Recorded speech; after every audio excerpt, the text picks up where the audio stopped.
नमस्कार। हाउस के ब्लॉग के एक नया वीडियो में आप सभी का बहुत बहुत स्वागत है।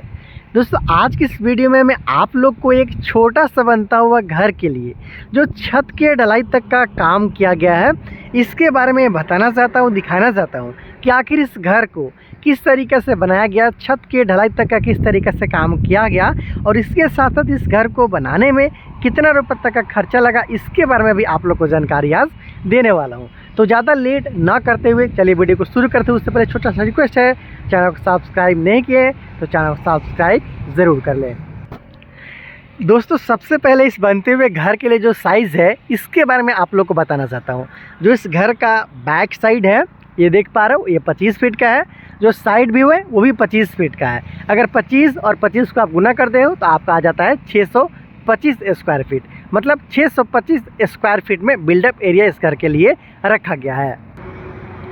दोस्तों, इस घर को बनाने में कितना रुपये तक का खर्चा आया इसके बारे में हम लोग जानने वाले, इसलिए इस घर में लगे हुए जो कॉलम है इसके बारे में भी जानना आपको बहुत ज़रूरी हो जाता है।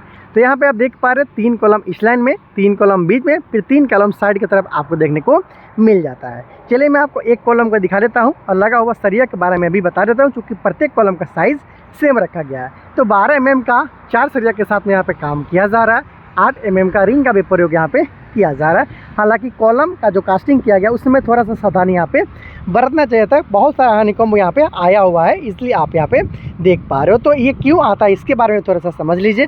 जब आप अपने घर के लिए कॉलम का काम कराते हैं या फिर बीम का काम कराते हैं, उसमें प्रॉपर आप जो कंक्रीट का काम है वो नहीं करवाते हो ठीक ढंग से, तो ये गड़बड़ी आ जाता है। जैसे कि आप वाइब्रेटर का यूज़ ठीक से नहीं करवाते हो, उससे भी आ सकता है। या फिर जो कंक्रीट आप बनाते हो, जिससे हम लोग आम भाषा में मसाला बनते हैं, उसमें पानी का जो रेशियो होता है उससे आप ठीक ढंग से नहीं करवाते हो, तो उसमें भी इस तरीक़े से आपका जो ढलाई के समय में जो हनीकॉम्ब आने की समस्या है वो आ सकता है। तो ठीक से कंक्रीट का इस्तेमाल अगर आप करते हैं, ठीक तरीक़े से आप वाइब्रेटर चलाते हैं, तो इस तरीके से हनीकॉम्ब आपका नहीं आता है। रेशियो आप समझ लीजिए। जैसे मान लीजिए आप घर के लिए ढलाई का काम करवाने वाले हो, चाहे वो स्लैब हो या फिर आपका कॉलम हो या फिर बीम हो, तो आपको M20 यूज़ करना है।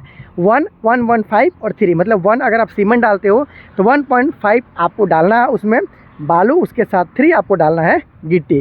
तो इस तरीके से अगर आप काम कराते हो तो आपको इस तरीके से हनीकॉम्ब देखने को कभी भी नहीं मिलेगा, अगर प्रॉपर तरीके से आप ढलाई का काम कराते हो। तो कॉलम और बीम का जो साइज़ है वो मैंने बता दिया आपको। 9 इंची में 9 इंची का कॉलम में और 9 इंची में 9 इंची का जो बीम है, इसमें 4 सर का इस्तेमाल किया गया है। 12 mm का इस तरीके से। इसके साथ साथ यहाँ पे देख पा रहे हैं कि जो इस घर के लिए विंडो लगाया गया है, चीप एंड बेस्ट विंडो का प्रयोग किया गया है। ज़्यादातर लोग इसी विंडो के साथ में घर बना रहे हैं। ये बॉक्स वाला विंडो है, नीचे में ढलाई, ऊपर में ढलाई, उसके साथ साथ 3 से 4 इंची कुछ इस तरीके से आपको ब्रिक वर्क करवाना होता है, जितना आप नीचे में ढलाई करवाते हो।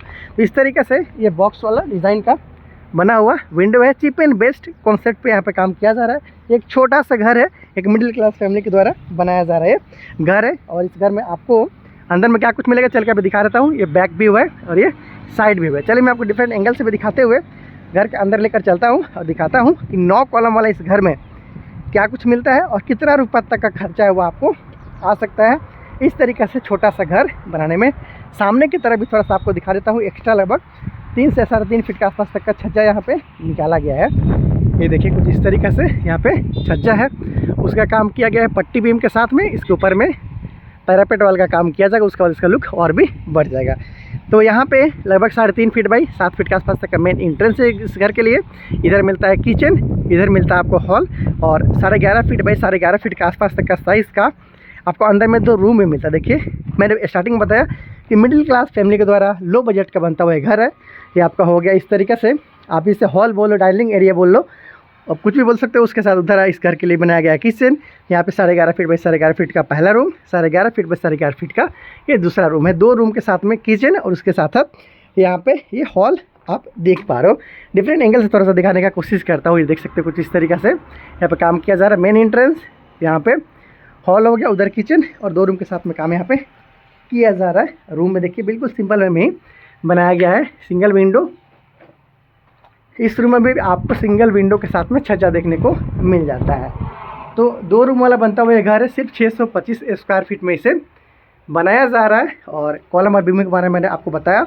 नीचे का जो फर्श का ढलाई का काम है वो अभी बाकी है। यहाँ पे आप देख पा रहे हैं सिर्फ मिट्टी का जो भराई है उसका काम करते हुए यहाँ पे काम को रोक दिया गया है। फिनिशिंग बहुत अच्छा भी नहीं, बहुत ख़राब भी नहीं, मीडियम क्वालिटी का यहाँ पे काम किया जा रहा है। बीच में भी 3 कॉलम है, उसको भी आप देख सकते हैं। तो कुछ इस तरीक़े से ये बनता हुआ घर है और ये आने वाले दिन में यहाँ पे एल शेप का किचन प्लेटफॉर्म का काम किया जाएगा। सिंगल विंडो आ जाएगा, अंदर का सारा दीवार है वो 5 इंच के साथ में रखा गया है और जो बाहर का दीवार है वो 10 इंच के साथ में रखा गया है। तो 2 रूम है, हॉल है और किचन है। इतना काम करवाने में लगभग 4.5 लाख के आसपास तक में खर्चा इसमें आ चुका है। बिल्कुल सिंपल वे में इस घर का काम को किया जा रहा है, आसानी के साथ आप यहाँ पे देख पा रहे हो। तो अगर आप भी अपने बनने वाले घर के लिए प्लानिंग कर रहे हो, किसी भी तरह का समस्या आ रहा है, समझ में नहीं आ रहा, तो मुझसे बात करते हुए आप अपने बनने वाले घर के लिए सोल्यूशन मुझसे ले सकते हो, या फिर नक्शा भी आप अपने बनने वाले घर के लिए ले सकते हो। बहुत सारे वीडियो के लिए आप चैनल सब्सक्राइब जरूर कर लीजिएगा। Thank you so much.